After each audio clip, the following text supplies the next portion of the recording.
Welcome to the Great Detectives of Old Time Radio. From Boise, Idaho, this is your host, Adam Graham. Got a comment? Email me, box13@greatdetectives.net. Cast your vote for the show on Podcast Alley, podcastalley.greatdetectives.net. And become a fan of the show on Facebook, facebook.greatdetectives.net. Well, before we get into today's episode of Johnny Dollar, I do want to ever so briefly remind you, as you make your summer travel plans, to travel for business or pleasure across the United States and around the world, remember JohnnyDollarAir.com. You get the flexibility to name your own price if you want, as well as being able to choose from published fares and being able to save money when you book your flight, rental car, and hotel all together at JohnnyDollarAir.com. All right, we're going to get into today's episode of yours truly, Johnny Dollar. This is the story of the Big Red Schoolhouse. We'll go ahead and we will listen. From Hollywood, it's time now for Edmund O'Brien as... Johnny Dollar. I got $500 here for you. And all I have to do is guess the mystery voice. Is it Julius Caesar? This is Western Union, and there's a message with it. Building irregularities suspected, Manhattan, Nebraska. Proceed there immediately. Stay Cheyenne Hotel. Will advise. Regards, Paul McGraw, Chief Investigator, Great Chesapeake Fidelity and Insurance Guarantee. Okay, thanks. Sounds like you're in for some real fun, Mr. Dollar. I am? During the war, I was stationed near Manhattan, Nebraska. Good town? Good town. It made a Texas Army camp look like the promised land.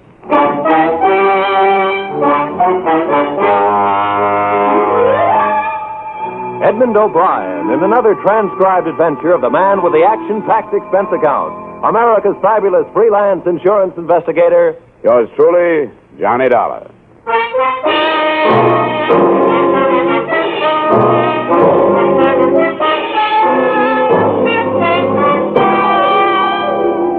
Expense account submitted by Special Investigator Johnny Dollar to Mr. Paul McGraw, Chief Investigator, Great Chesapeake Fidelity and Insurance Guarantee, Hartford, Connecticut.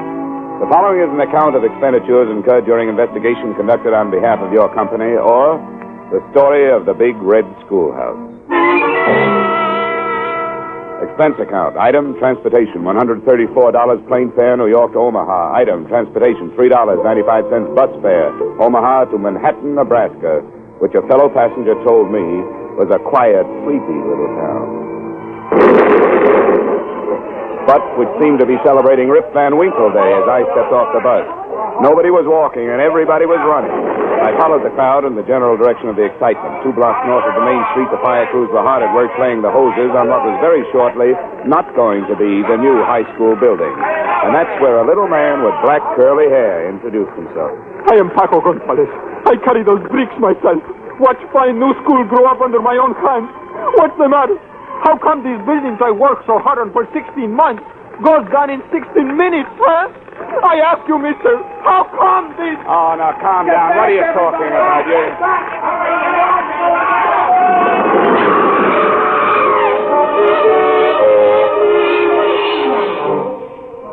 Like everyone else in Manhattan, Nebraska, I spent the next 3 hours working with the emergency fire and disaster squads. And by 8 o'clock that night, we seemed to have it under control.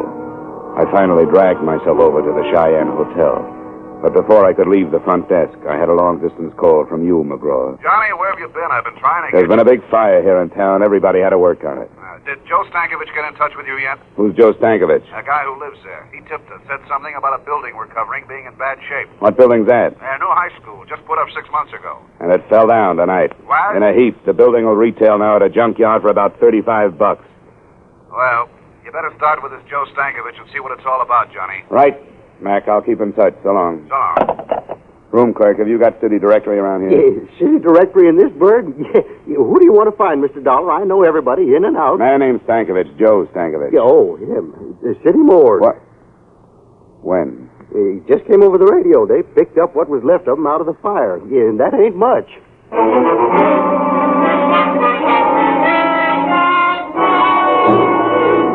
Joe Stankovich had no survivors and no close friends. He lived in the basement of the school and kept to himself. That was all I found out about him after asking questions around town for an hour or so. About 11 o'clock, I started back for the hotel. Turning a corner by an alley, two men in dark clothes were holding a third man in a tweed suit. The fourth man was giving him everything. Hey! Hey! When I came up, the three men scattered like burglars. The man they were beating pitched forward, and I caught him before he fell. You need some help, mister. Everybody needs help. But let me tell you who I am before you help me. Maybe you won't want to. All right, who are you? Bill Garrett. Yeah? You don't live here, do you? No, I just got in town this morning. I was the architect on that school. Well, don't you understand, Samaritan? Don't you see? Those three men were a group of citizens. Their kids could have been in that school when it caught fire and collapsed. And I'm afraid they feel that I don't design especially strong buildings. His office address was in his billfold. I hailed a cab and took him over there, after stopping by a drugstore for bandages, iodine, and something to take off the chill. While I was patching him up, I remembered how he'd stood there without a sound while they did that to him. When he came around, I told him who I was and what I was doing there. Thanks.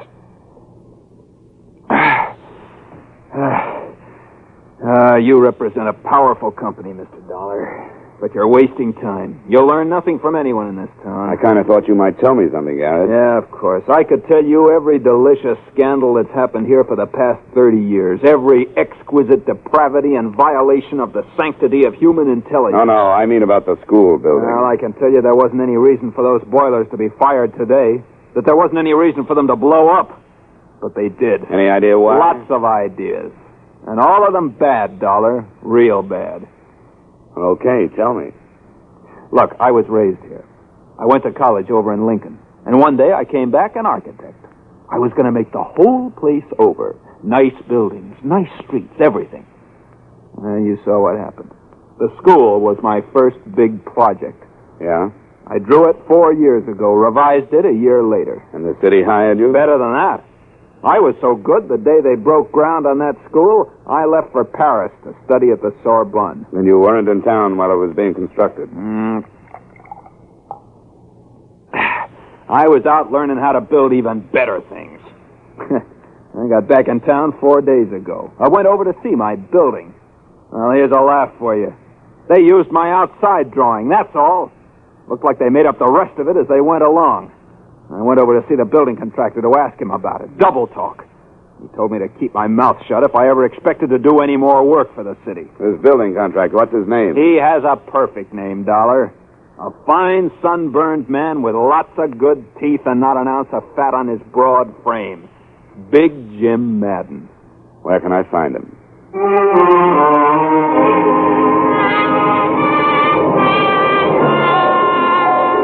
20 or 30 irate citizens of Manhattan had already gathered outside Jim Madden's home, with the 10 uniformed men from the local sheriff's office forming a half-moon circle across the close-clipped lawns, as well as the two standing guard over the yellow convertible in the driveway, meant there'd be no kind of beating up around there. My identification card got me inside, where I waited around in a den that was stocked with good liquor and good leather chairs. Finally, a big man in a blue suit walked in. Dollar? Uh-huh. I'm Jim Madden. You're the insurance man. What can I do for you? Tell me everything you can about that high school building. The city made a claim yet? I don't know. Uh-huh. You just happened to be in town. We heard something might be wrong with that building. Apparently there was. Now, who told you a thing like that? 2 boilers explode and there's something wrong with the building? Is that the way you people figure? We check into things. Well, so do we, and we couldn't find anything wrong. Who's your we? Me and the boys. Officially with the city construction department. We just had a big meeting. Yeah? I figured those people hanging around outside ought to be worrying you. Well, they don't worry me, and you don't worry me. Drunken janitor goes to sleep last night without turning down the boilers. The pressure kicks way up, the joint blows apart and burns down. That what you decided in that meeting? That's about it. It was a terrible accident, and we'll have to use an old garage or something for a school. But then we'll get around to building another with the insurance money we have coming. Good walls don't tumble out from that kind of explosion. We have to have some kind of specifications on that. Easy, Dollar, easy. Of course you do, of course you do. Anything at all. Yeah, there you are. All the building specifications on the high school, okay? That'll do for now. Good. Now you can get out of my house. You smell smoky.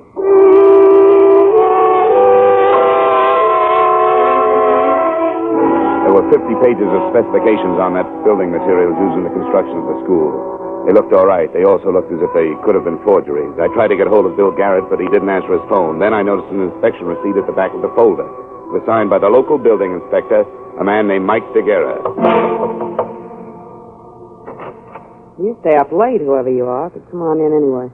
The woman standing in the doorway was tall and blonde and smoking a longer than you can buy cigarette that went with the black filmy thing she was wearing. You say your name's Johnny Dollar and you want to talk to Mike, huh? I'm Vivian Dgera, and Mike isn't home just now, but you can wait for him and talk to me. I'm not bad company. Would a drink help? Help what? Whatever's wrong with you. You look tired. It might, but I'd rather not. I just came by to talk to your husband. You said that. What do you want to talk to him about? Business. At 1 in the morning? Look, you probably missed your dinner tonight, and you've been getting all your nourishment out of a bottle. And you're kind of afraid Mike will walk in? No, Mike Dgera won't walk in. He's already walked out. And you're feeling kind of sorry for yourself. Why, I didn't... A man, if he lives in a place, is an ashtray or a picture or yesterday's sports section lying around the front room. There's nothing like that in this room. And if I walked over to that closet 10 to 1, I wouldn't find any of his clothes. Come on, tell me. When did he lamb out of town? Stop, you're hitting my arm. Come on, when? 3 months ago. Get out of here. Why? Where is he? Find him and ask him. You're the detective.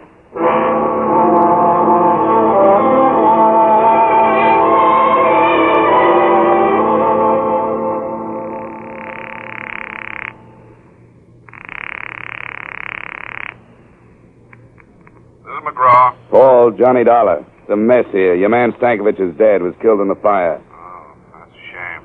What do you think? Well, political wraparound. The school was a fix on something or other. Dough somewhere. The town sewed up tight. All kinds mixed up in it. Somewhere. Yeah, that kind of thing, huh? Well, stay where you are, Johnny. I'm sending you 8 men. If they want to play that way, we'll play that way. Get to the bottom of this. 3 seconds after I hung up the phone, I found out how much of a mess it really was. That's when my hotel door opened and a man lurched across the room toward me. Dollar. He stood in front of me, swaying back and forth, his hands clutching his coat. He fell before I could get to him. 3 bullet holes formed a neat trio across where his tie pin should have been. I ran my fingers through his coat, pulled out his wallet. The driver's license read Mike Dgera, age 39, occupation, building inspector.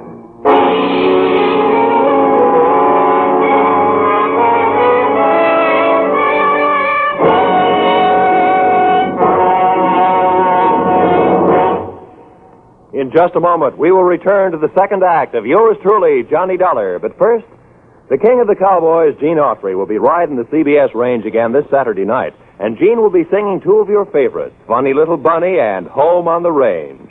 This Saturday, CBS also will take you on another trip with Vaughn Monroe's Caravan. You can hear them both every Saturday night on most of these same CBS stations. Vaughn Monroe and Gene Autry. Now with our star, Edmund O'Brien, we return to the second act of yours truly, Johnny Dollar.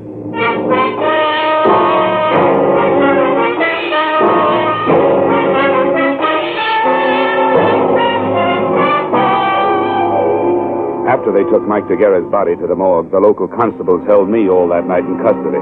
Several Cheyenne hotel employees, finding nothing better to do for excitement, finally showed up to certify that Dgera had come into the hotel already shot up.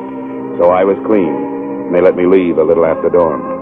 When I got back to my room, Paul McGraw's contingent of operatives had already arrived.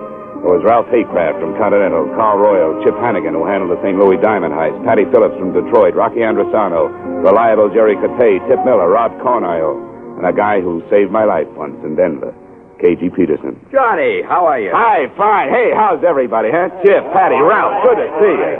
Chesapeake's certainly spreading the dough around. What's the scoop, Johnny? This is a big one. It's going to take all of us. Now, if you'll sit down, I'll go over it for you.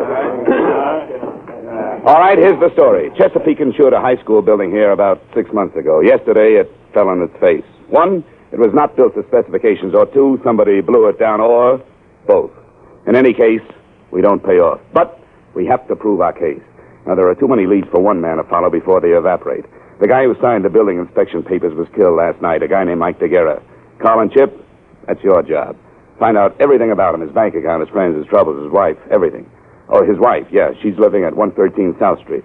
You'd find a girl on Mount Everest, Johnny. Well, she's not my type, honestly. Robin Tip, your man is the building contractor, Big Jim Madden. He's cocky, belligerent, but I think you guys can handle him. Run him down. Bank accounts, purchase orders, what kind of money he spends, so on. Patty and Ralph, find out everything about Stankovich, the janitor who was found in the ruins. Rocky and Jerry, start talking with anybody in town who might know anything. Bars, restaurants, street corners, teachers, pupils, anybody, anywhere. And report back to me anytime you want. Now, don't push anybody around, but don't let anybody push you guys around. Anyone have anything to say? Yeah, just one thing. Let's get this thing over so I can get back to Philadelphia. I'm about to become a father.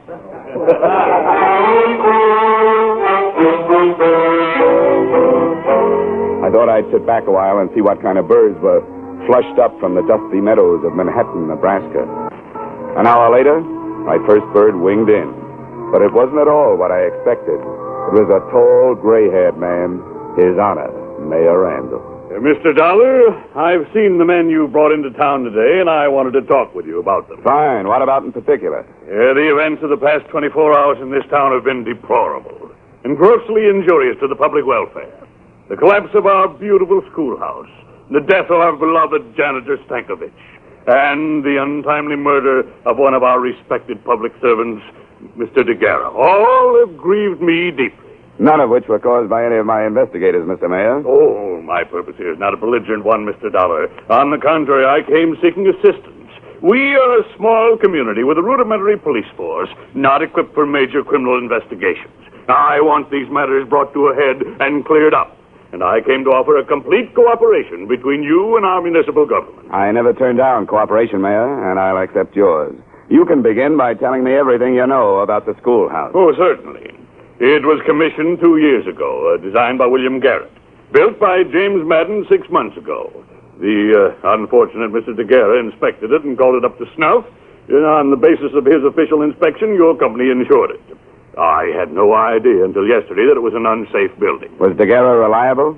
I know nothing about his personal life, Mr. Dollar, but in his job he was competent and above reproach. He couldn't have been competent if he approved an unsafe building. Yes, I wondered about that myself, but I'm not prepared at the moment with an answer. Where are the purchase orders for the materials used in that building? Purchase orders? Yeah.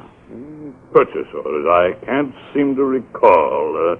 Well, they were undoubtedly destroyed along with other useless paper matters that were accumulated from the construction work. Material purchase orders are never useless when the building falls down afterwards. If you find them, I'd like to be invited in. Well, I will certainly look for them, Mr. Dollar. I want to cooperate with you in every way. I'm sure you do, and you'll hear from me when I need something. Thank you, Mayor, and good day. Oh, by the way, the city council will, of course, have to file an immediate claim with your company. We take the bitter with the sweet. I pondered his statement for a while and got nowhere. There are mayors and mayors, and this one was of the old school, full of cliches and overblown rhetoric and nothing else. In a little while, calls began coming in from the men. Chip reported that during the building construction, Mike Dgera had made 4 deposits of $5,000 each in the bank. His salary was $7,500 a year. I thought another talk with Mrs. Dgera was in order and made for her house. She answered the door with tears in her eyes, a black lace handkerchief, and a black dress. It was tight, satin, and low cut. Not exactly Emily Post for mourning, but it was black. Oh, Mr. Dollar, I'm glad you came. I'm so unhappy and lost. I can see. May I come in? Why not? Is there anything special you want, Mr. Dollar? I'm sorry to cut in on your hour of bereavement, Mrs. Dgera, but under the circumstances... I know. I'm not sure I can help you any. I'm so broken up. If you're not careful, you might drown in those tears. You cheap gumshoe. You dropped your act. Well, don't bother to pick it up. And that dance hall dress and shoes. Is that what you thought was expected of you? Look, this setup creaks from top to bottom. Come on now. Your late husband made $7,500 a year and deposited $20,000 in 6 months. Does that figure? I don't know anything about his money. All I know is the bank told me he only had $300 left. What did he do with it? What do you think? He spent it on other women. Then why the tragic act? Not very good at it, am I? Not the best? I really loved him. He loved me. We kicked it away because we both wanted more excitement than this town and his salary could give us. There was no place to go. We just didn't get along. He was out spending his money on other women, being a big shot. I can't blame him, though. I helped make him do it. What about the money? He got it for falsifying the school inspection papers, didn't he? Well, he didn't get it inventing the telephone. Who gave it to him? I don't know.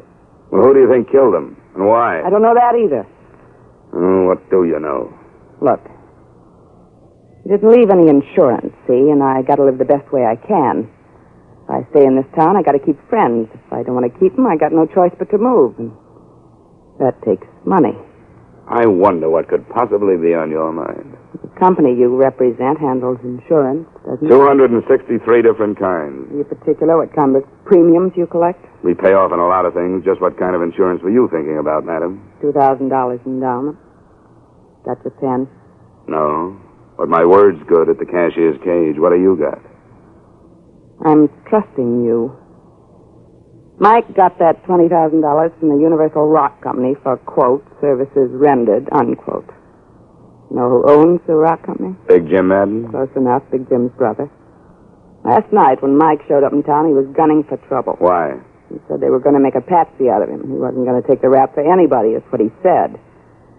I think he ran out of money and came back to make a touch in exchange for disappearing again. And Madden shot him. I didn't say that because I don't know. How do I get my insurance? Yeah, if what you say is true, I'll have to check first. I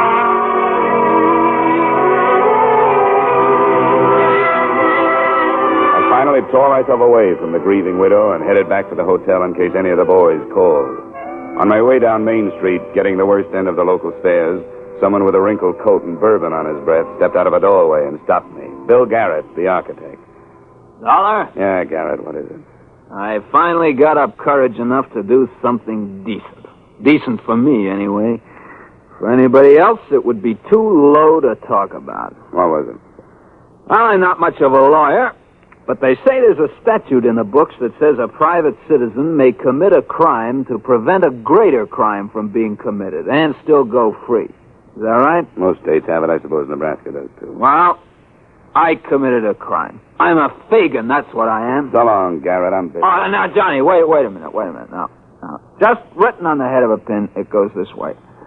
I had a secretary in the mayor's office steal something from his private file. Here. The purchase orders for our humble contribution to ageless architecture, the Little Red Schoolhouse. Signed by no other spotless member of our model community than James G. Madden.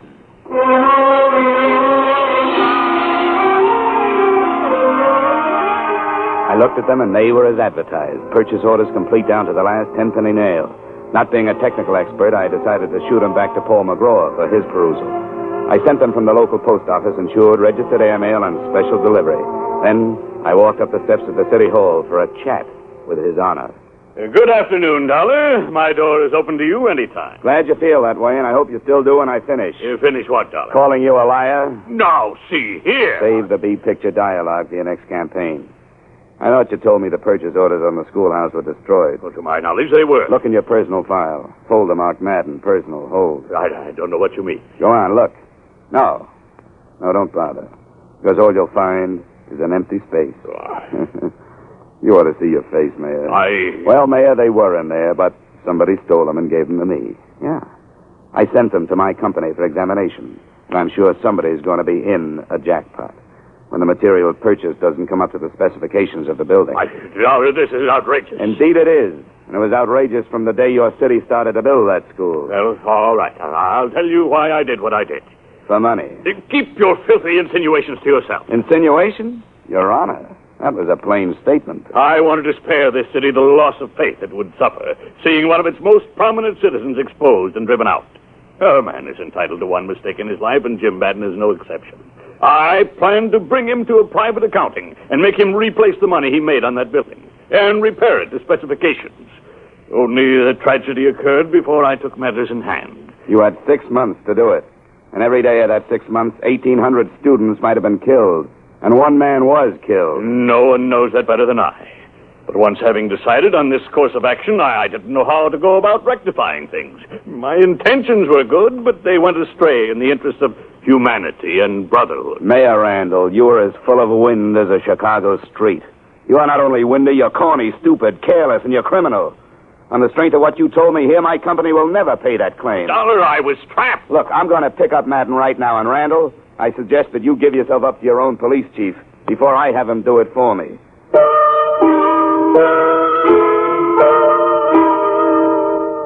I raced back to my hotel to organize my men and pick up Madden. When I came in, the phone was ringing. It was Rocky Androsano saying he had 2 witnesses to Dgera's shooting. I told him to pick up the boys and come right over. I hung up just as the door opened, and 3 sullen characters with brick dust on their shoulders came in, uninvited. Want to come with us, Dollar? What do you need? 4th at Bridge? Come on. No, thanks. Guys. That'll do it. It was strictly no contest, and with one on each side working a punishing arm lock, I casually strolled out of the room and down the elevator to the street. We were coming out of the hotel when I saw Rocky, Chip, KG, Ralph crossing the street. My boys did real well, especially KG Peterson, who was in a hurry to get back to his wife. After we subdued the hoods, I said a few words to their leader. Don't ask me nothing. Sorry, this is quiz night. Madden sent you, didn't he? Never heard of him. You wouldn't do that by yourself. We're not proving that. Talk. Lay off. Lay off. Of course he sent us. Who else? Where were you supposed to take me and why? Why, I don't know. Where? The Universal Rock Company on the edge of town.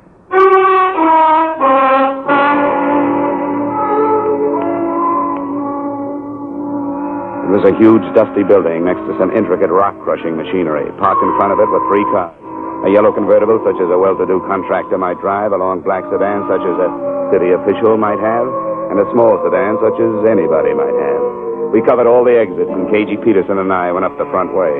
We were halfway up to the offices when we pounded up to the landing just as Big Jim Madden staggered out of an open office and fell twisting on the stairs. Through the open door, I saw a flash of black skirt and a hand holding a gun that started jumping. Give me that. It's empty. Dollar. It's all right, Mayor. I'll get an ambulance out here as soon as I can.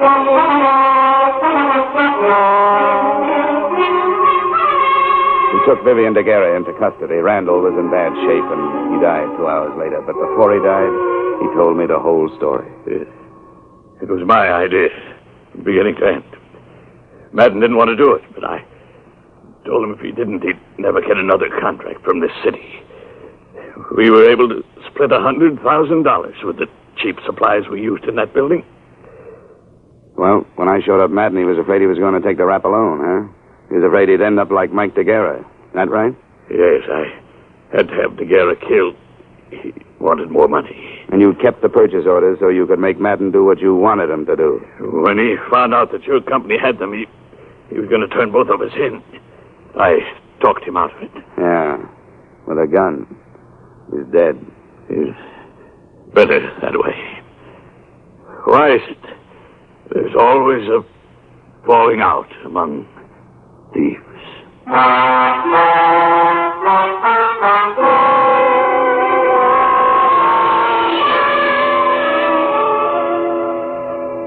That was the last question Mayor Randall ever asked on Earth. And like other men before him who had lived with deceit and treachery, Randall didn't live long enough to get an answer. It turned out he had an ex-wife in Detroit and a daughter living in Miami, but neither one of them claimed his body. His estate was tied up by the city, and the county buried him in Potter's Field, right next to another thief named Jim Madden. No one wrote anything on their headstones. No one cared. The reform city government was too busy floating a bond issue for a new high school. Bill Garrett's going to design it, and this time, I'm pretty sure they'll follow his plans. Expense account total, $3,227. Yours truly, Johnny Dollar.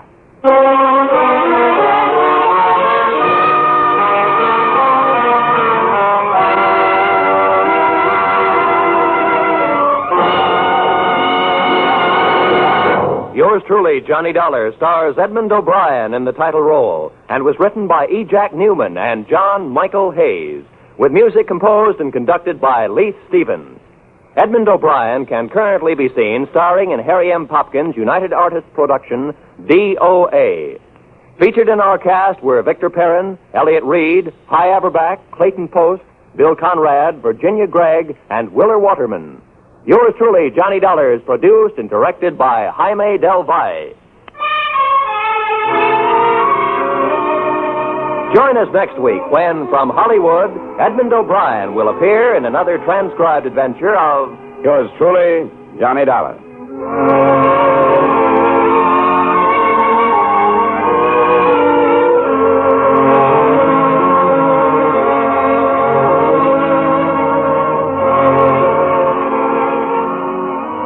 can bet your life it's fun. It's a laugh a minute. You can bet your life it's full of surprises. It's radio's craziest quiz show, and you bet your life it'll be one of your favorites when you join Groucho Marx every Wednesday over most of these same CBS stations for You Bet Your Life. Now stay tuned for the adventures of Philip Marlowe, which follows immediately over most of these same stations. This is CBS, the Columbia Broadcasting System.